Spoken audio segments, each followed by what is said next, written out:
Best tak kerja dengan wife? Boleh pergi lunch sama, pergi bank sama. Sekarang kita dekat Kampung Bukit Canggang, Banting, Selangor. Keluasan dalam 3 ekar. Kebun pokok matang milik family saya lah. Sekarang kita tengah ada pekerja nak potong. Contoh. Biasa pekerja start potong pukul 8. Biasa satu tim seorang potong, seorang akan kutip dan tolak buah. So then diorang punya gaji diorang kira macam mana? Satu tan RM60 average. Tapi kalau pokok tinggi kita bagi lebih lah, dalam 100. Purata gaji pekerja dalam RM3,500 ke atas. Kalau tak ada hasil pun boleh RM2,000. Buah masak dia punya colournya oranye. Kalau buah muda dia kuning. Buah ni lah kita hantar ke kilang dan kilang akan proses dan proses minyak mentah dulu lah. Proses minyak mentah, lepas tu pergi ke kilang, baru buat minyak masak, sabun, kosmetik dan lain-lain yang oleochemical. Capital expenditure untuk aset, timbang dan bangunan lebih kurang RM200,000 sekarang. Tahun 80-an dulu tanah murah lagi. Paling mahal satu lot boleh dapat RM25,000 ke RM30,000, 3 ekar. Lepas tu sejak ada pembangunan, tanah sini dah mahal lah. Boleh cecah sampai RM500,000, lebih dari RM100,000. Cik Jam, apa tips kalau nak tanam kelapa sawit? Amalan ladang yang baik, kita tanam kena jarak 9 meter secara segitiga. Jadi daun dia tak bersilang banyak. Jadi bila tak bersilang banyak, dia pelepah dia boleh kembang besar, jadi buahnya boleh besar. Dan berapa banyak kos untuk jaga satu kebun ni? Kalau ikutkan hasil satu kebun ni, boleh dapat ikut harga semasa dalam 800 per tan. Jadi kita punya kos tu lebih kurang 400 ke 500. Jadi margin tu dalam 40% ke 50%. Sekarang, I want to try and hook. Kita tengok aku berjaya ke aku fail. Let's go.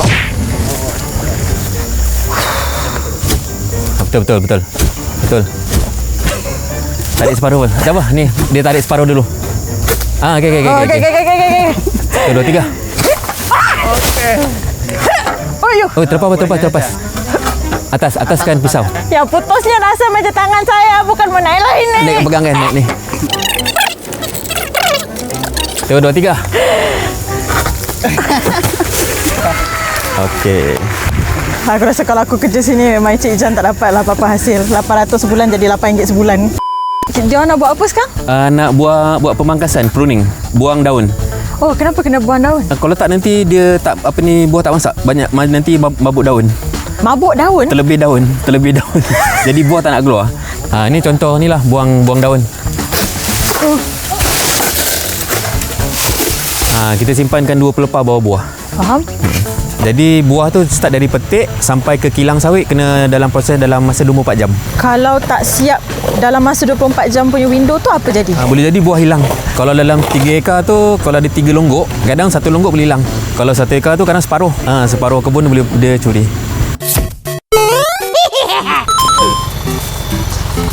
Ui.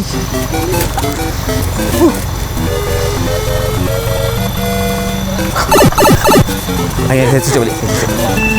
Okey.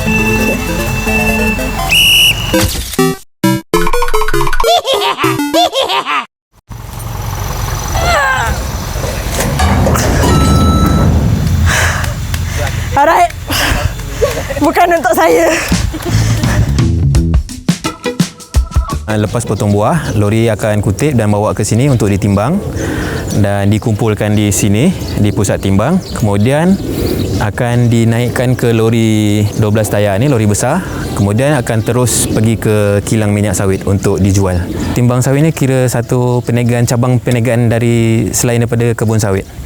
Sawit ni dia tahan sebab dia akarnya pun lebar luas, jadi untuk jatuh sakit tu ataupun tumbang tu susah sikit. Tapi kalau ada kena sakit memang susah nak dirawat lah. Contoh macam kalau kena penyakit ganoderma, dia reput pangkal batang. Reput pangkal batang sebab ada cendawan lah, perosak akar. Dia makan semua akar bawah dan lama-lama akan pokok tumbang. Sebelum pokok tumbang, dia pelepah akan kuncup dulu. Itu maknanya pelepahnya kering sebab akarnya dah putus, jadi tak ada sumber air naik atas. Bila dah tak ada air, biasa buah pun dah kurang dan lama-lama dia akan tumbang sendiri. Kalau kita tak tumbangkan, dia tumbang sendiri. Sepanjang Cik Ijam jaga kebun ni, apa antara pengalaman paling susah yang Cik Ijam pernah lalui? Masa persepsi negatif negara barat pasal minyak sawit, lepas tu menyebabkan harga jatuh. Untuk cushioning the impact daripada international ni, kita ada MSPO. MSPO tu pensijilan, maknanya sijil wibawa untuk sustainability dengan traceability untuk kelapa sawit, end-to-end proses dari nursery sawit, pokok, minyak, proses sampai ke end product. Untuk MSPO, kita ikut baja berjadual, penggunaan racun yang minimum. Kalau kita pakai racun yang terlalu kuat ataupun berlebihan, kebun akan jadi rata, kering, tanah pun kurang subur. Dan MPOC boleh katakan sebagai corporate com dalam industri sawit Malaysia untuk mempromosi dan memasarkan minyak sawit Malaysia di pasaran global.